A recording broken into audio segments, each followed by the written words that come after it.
buy for this, and you go through this whole process of haggling and, oh, let me go talk to my manager and see how much I can get off of it. You go through this whole financing process. So all of that's bypassed. So you do that on your own.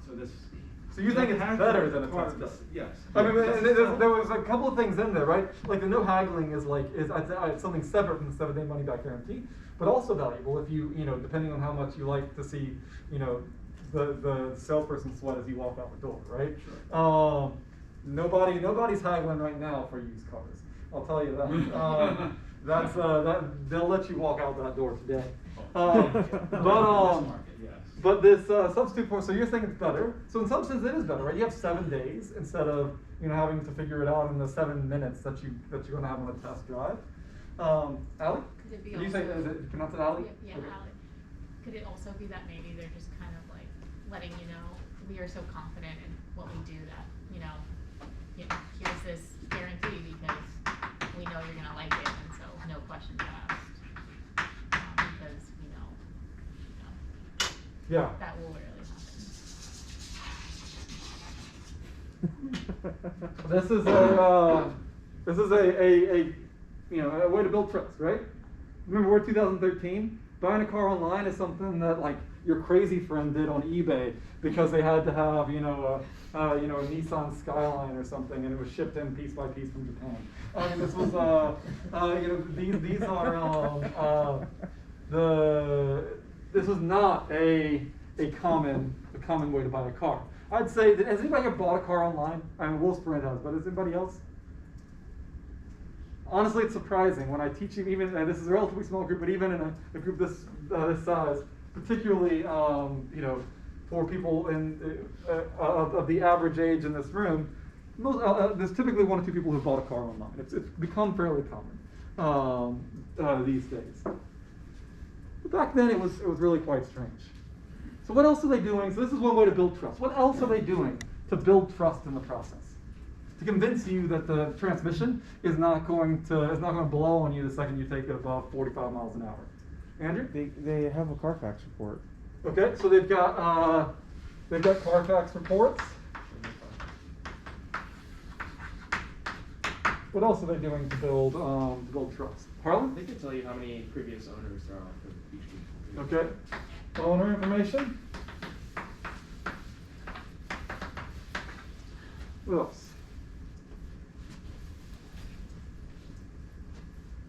Dennis?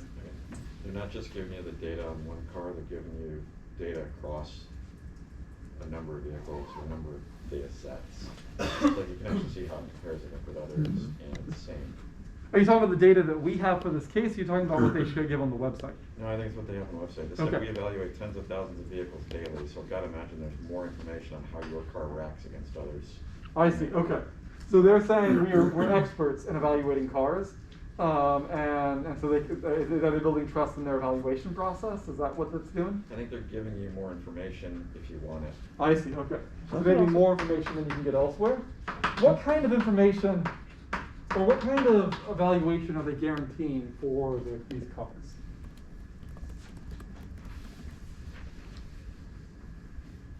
Are you asking like who reviews the cars themselves, or?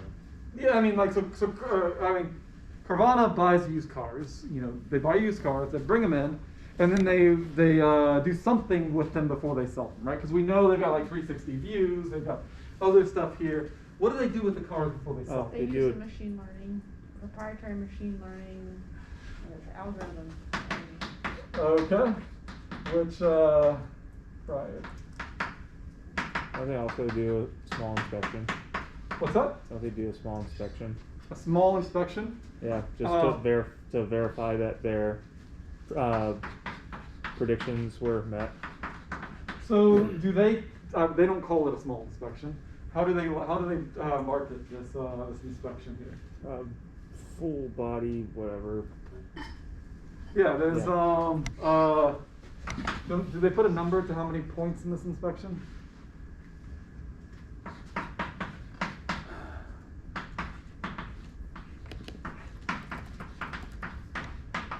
$150 points. 150 points. Whatever that means, right? So they've got an inspection. Now, what if a car comes into Carvana? They do this 150-point inspection. It's not a good car. You know, turns out they've got a pretty good idea the transmission's going to blow, and for too long here. Maybe not 7 days, maybe in 7 days, maybe not. What's Carvana going to do with this car? Kick it. Kick it? And what does that mean? What does it mean for Carvana to kick a car?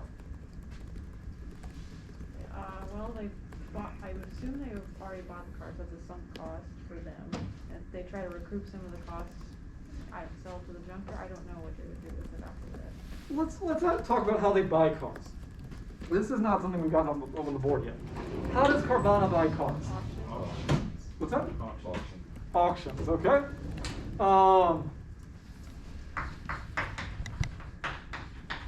Has anybody here ever been to a car auction? Harlan, tell me about the experience of a car auction. So, where I'm from, they have meat-owned car auctions. Okay. So they're pretty typically like valuable vehicles, upwards of like 100,000. Oh, so this is luxury cars. Luxury cars, yeah. Oh, that's yes. going to be a little different than what Carvana's buying. Right, they're very but different. it's less, you know, I'll hear about it anyway. Yeah, so I was just a bystander. I didn't bid on any cars, but I would say the auction itself was kind of a valuable experience because you have kind of a crowd. Okay. You have people actually selling vehicles and like somebody over a loudspeaker like telling you prices and people bidding. So you go from like car to car and you can like walk around and obviously see each car. So from my point of view, I was more so a bystander really, but I would say for that auction in particular, I think the surprising thing is the price of the vehicles themselves. Okay, so all prices. I mean, you can like cars are sold at auction at all prices. That's from junkers all the way up. Now, how many cars roughly were there sold that day? Do you have any general guess? Yeah, 45. 45? Yeah. And this is one auction. Were you with somebody who was actually bidding? No. No. Okay. It's just there. So My they can dad, look around. yeah. Were people test driving the cars? Like what kind of information did you have about the cars that you were bidding on? Yeah, no test driving the cars. I would say with the vintage cars, some unique aspects of like they did talk about like past ownership. They talked about car mileage, Okay. another item. I think like aftermarket part editions as well. Okay. Of vehicles. That was about it. So how long did you have to how long was the bidding process for each car? Oh gosh, it was pretty quick. I would say like 45 seconds to a minute. per Okay. car. Approximately 1 minute per car. Has anybody else been to a car auction? So I'd say this is probably a little atypical for car auctions, these luxury cars. 45 is a pretty low number for a car auction. If you look at the kind of car auctions Carvana is participating in, we'll have hundreds of cars in the lot for that day. You generally can't test drive. You have some information. You have some information about the car that you provided on like a sheet ahead of time. That's probably the same as this car auction. You can look at them, but there's hundreds, and when it came time to actually bid, you had to make quick decisions, right? Like, and the price was changing dynamically, and you had to make quick decisions. So this means that Carvana's going to buy a lot of. They've got to do this to buy the number of cars they need to sell, right? They can't go